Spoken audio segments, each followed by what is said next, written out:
people? Welcome back to the BCMA podcast. That's the Black Clover Martial Arts podcast. It's your boy Lucky from Lucky's Muay Thai, and this is episode number 44, and I'm back. This episode took a little bit longer than expected, and we'll get into that as we move along. In this show, we're going to talk a little bit about Gable Stevenson, who just won the gold in wrestling, Will Harris, and Anatomy of a Fighter, and how all that kind of ties into what I'm going to get into, which is storytelling. So many beginners. Let's talk a little bit about ways you can get better. We'll do that at the end of the show. Before that, if you like the show, keep the like, hit the subscribe button, tell a friend. If you want to stop by the gym, www.luckysmt.com. The gym is busy. We have some fights coming up. Everything is going spectacularly, even with the rise of Delta and all this other stuff. I will only comment on this very briefly. Please protect yourselves and protect those people around you. If you're choosing not to be vaccinated, please protect the other people in some form or fashion, whether that's testing and making sure you're not contagious, etc. Thank you. Much appreciated. Onward. Okay, so I was planning on shooting this episode last week, but unfortunately, when I picked up my daughter, she was sick, and she was sick for like 4 days with a crazy high temperature and like couldn't hold anything down, this whole thing. So obviously couldn't shoot the show, do all that stuff, but you know, a trip to urgent care, some hardcore daddying, and she's back to 100%. And so I am back to doing the thing that I love to do, which is talk on this microphone to, you know, my random 40 or 50 people that listen. I love y'all, by the way. So let's talk about Gable Stevenson, who wins the gold in the Olympics in wrestling. I really got onto Gable, not just at this moment. You know, I've kind of obviously heard his name and all this stuff, but Will Harris did an Anatomy of Gable, like you know, how he does little documentaries and whatever. This Anatomy of series. I think he did one with Khabib, but I don't know, a bunch of different people. Anyway, I watched that, man, and by the time it rolled around that the matches started happening, I was fully invested with hoping this dude wins the gold medal. For various different reasons, and that's neither here nor there. Congratulations to Gable Stevenson and also Will Harris for putting out this freaking dope-ass content. But the real deal is the same thing I've been saying forever on this microphone. When it comes to Muay Thai and kickboxing in this country, what we need is storytelling. Because, yo, man, as good as all these fighters are, they're not getting enough content about their lives, about them. You can't become invested in the fighter without storytelling. I think early UFC sort of behind the scenes videos, or what, I don't remember what they were. Were they countdown videos back then too? Whatever they were much better than they are now. I think now it's sort of down to this weird ass formula, and it's not as, I don't feel as invested in the fighters as I used to. Maybe there's more fighters now and they just don't do it. They just have this little cookie cutter thing that they do. I don't know. But for whatever reason, I'm definitely more interested in the stuff in the Anatomy series and some other things that I've been watching lately as well. But yeah, man, storytelling. If you wonder why this country has not jumped off in Muay Thai and kickboxing, I've said this over and over and over. Storytelling. You got to tell people who these people are, who the fighters are, where they come from, you know, what they're fighting for, what their background is. Like, they have to be, people have to feel them to want to buy these tickets and pay-per-views and all these different things. Otherwise, you're just nothing's gonna happen, man. We're gonna keep seeing glory on some random, you know, you have to go hunt for it. Lion fights, you know when it's on, you got to go kind of look for it. Man, we need some storytelling, because I need to know who people are. I need to know who they are. This is gonna come out, and I don't know if it's gonna be in time for the Cyril Gane Black Beast fight, Derek Lewis, but I don't know who to go for. Obviously, I think I'm going for Derek Lewis just because I've been supporting him for so long. I can't jump ship now. I'm happy for Cyril too. I think this is a great fight, and I'm not picking. You know, I know who I want to go for just because of, like I said, how long I've been supporting Derek Lewis, and he's been there. You know, a lot of times fighters get to these points, they have to have these failures, and then they come back, and you see these things a lot. You know, Derek lost to DC. I think that was a moment, right, where things changed for him.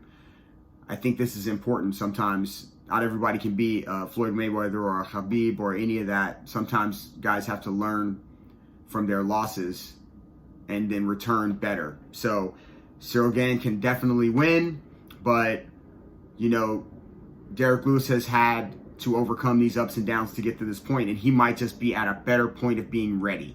So big shout out to both these dudes. I wish them both luck. Man, can't wait for it. All right, we've had a lot of beginners come through the door, so I feel like I keep having to go back a little bit through the curriculum and try to fix things and help them start. A lot of guys start from the beginning. Some guys are starting after a couple of years of training. Some, there's all different levels coming through our doors. So I put together like 5 things that I thought were ways that beginners can get better. These are not like new, but maybe because you're coming to this gym and you're listening to this podcast, you'll take these things and use them for your benefit. All right. First things first. Everything starts from your base. So I actually put shadow boxing, but shadow boxing specifics, like working on your base and your footwork without throwing punches. It's not necessary to always be slinging punches, knees, elbows, kicks, and stuff when you're shadow boxing. Sometimes you can specifically work on your footwork, your base, how you're moving.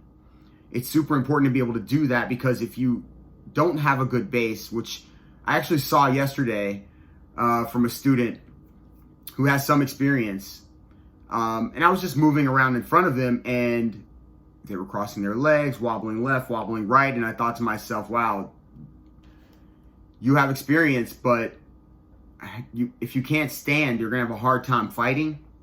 And I don't mean that in a rude way. Like, I just mean it's very difficult to defend yourself or give offense if your legs are sort of not sure.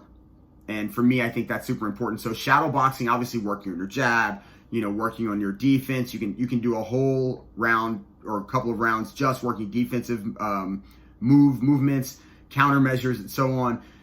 Shadow boxing is definitely my number one. I feel like it's something that you can always do. You don't need anybody. And I know it's true because I'm not the only person that walks around the grocery store and might shadow box in an aisle just randomly. I've seen you do it. Other people, I've seen you. I know you do this. All right. Number 2, hitting pads and drilling with friends. Obviously, this is definitely going to increase how fast you grow in Muay Thai, kickboxing, whatever you're doing. Pads are great. Drilling is great. Going through these repetitive motions and actions to sort of teach your body how to move in this way. And also, just like I said, getting through the repetitiveness over and over and over and over, and hopefully getting better as you're moving along. Repetition is key for so many reasons, but people, I've heard this, the 10,000 reps and 10,000 hours and 10,000 this and 10,000 that. And when I say it, I'm always like, look, at 10,000 kicks, that's when you're about getting a kick good, like you're starting to get the kick. You need another 10,000 to be like, all right, I got it. So for me, repetition and drills and pads and even just bag work is great. So those kind of things where you get to go over the movements over and over and over with somebody else is always great, because now you have a body in front of you. It's not, you're not standing in front of an object that's not throwing anything back. And what happens there sometimes is the bag is moving and you stop moving because the bag isn't moving enough, or you're not threatened by the bag. So having a partner is always great. Number 3, private lessons. Why is that? Because just like drilling and pads and all that stuff, it's fantastic to do because you learn a little bit from doing the motions and the movements, but you actually have a critique and a critical eye looking at you and helping you pick apart the little things that you may be having problems with that, say, another partner that's about your skill level may not notice. Or because you guys are drilling, you're more working on, like I said, the repetitive nature of the actions and so forth and so on, and you're not digging into the mistakes or the errors in hip turns, or where your hands are when you're throwing punches and so forth and so on. And that's what private lessons do. They dig out and show you the the errors in some of the things that you might be doing in the sport. And what that does is shows you how to also have a critical eye about yourself. So once you've been in front of an instructor that can really help you disseminate what's wrong with either your stance or your movement or whatever you may be having problems with, or even encourage you and tell you, yeah, you're on the right path, that's when you start to have a more critical eye about yourself. You start to pick your own self apart while you're working, and then you become better as a Muay Thai aficionado, Nak Muay, whatever it is that you might want to be doing, even if it's just getting in shape. That even if it's one private lesson, that critical eye, man, it means so much. It helps you so much. I said this yesterday like 1,000 times. The devil is in the details. The details really, really matter. All right, studying. YouTube is a fantastic resource, and I know a lot of us watch the videos on YouTube. I know this because we repost them or other people repost them and I see them, and I know that you've watched them. Watching a video and studying a video are two different things. You can for sure watch fights and just be like, yo, I'm enjoying this fight. It's great. I hadn't seen this one before. It's awesome. But studying a fight requires you to take a little bit more open approach. So you're looking at the fighter's footwork. You're looking at the details the fighters and the choices the fighter's making. So you can also say, oh, in this situation, I could potentially make this choice. Or how did they do that? Let me rewind it, play it again, rewind it, play it again. How did they get to that point? So forth and so on. Studying is key. If you really, really want to get good, don't just watch the videos for the content of the videos. Watch the videos so that you may understand better what it is you're trying to do while you're sparring, hitting pads, hitting bag, shadow boxing even. Studying is paramount. So make sure you're spending time digging through even some of your favorite fighters' older fights.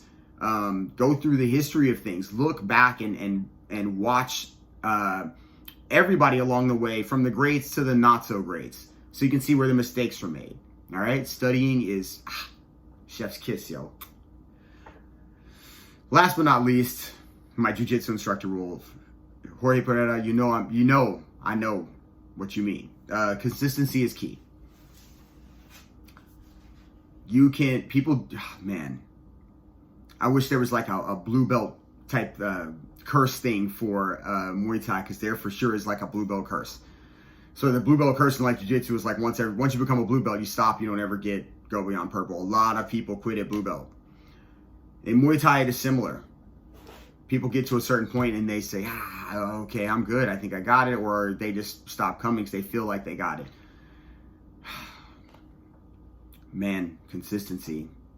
So when people talk to me about when I was fighting or when I was doing whatever, and when I watch guys now and I see either their ego or even their whatever it is, when I see these different sides of them as they decide they want to fight or they want to stay in shit, whatever it is, if they want to fight, I watch, because I'm like, man, I really had to motivate myself to show up every day to train. Because like I said, I didn't have coaches. I had some friends to train with here and there, but I didn't have like coaches like that. So I literally had to tell myself every day hey man, you gotta go train, you gotta do this. The guy you're gonna fight's already training, so forth and so on. And it's hard for people to do that. It's hard for people to do that, and it's hard for people to do that when they actually have a coach. So I will only offer that, the best thing that you can do is try to be as consistent as possible. It's hard to get better when you're not consistent. And if you cannot be in the gym, you should always be practicing and then working on, like, the next time I get in the gym, I'm going to have, I'm going to be ready to do this or that. Anyway, all that being said, there's 5 ways that can help you get better in your Muay Thai or even martial arts journey. If you take and apply these things to other martial arts you might be doing, they could for sure be helpful. I hope they help you. That's it from here. This episode, like I said, it took a minute, but I got it done. Episode 44, inching closer to episode 50. There's going to be a bunch of guests on 50 because I got to throw down for that, because who knew, right? If you like the show, keep the like, hit the subscribe button, tell a friend. Looking forward to seeing you. If you're planning on coming to the gym, www.luckysmt.com. Drop us a line, and we'll see you soon. Peace. I'm out.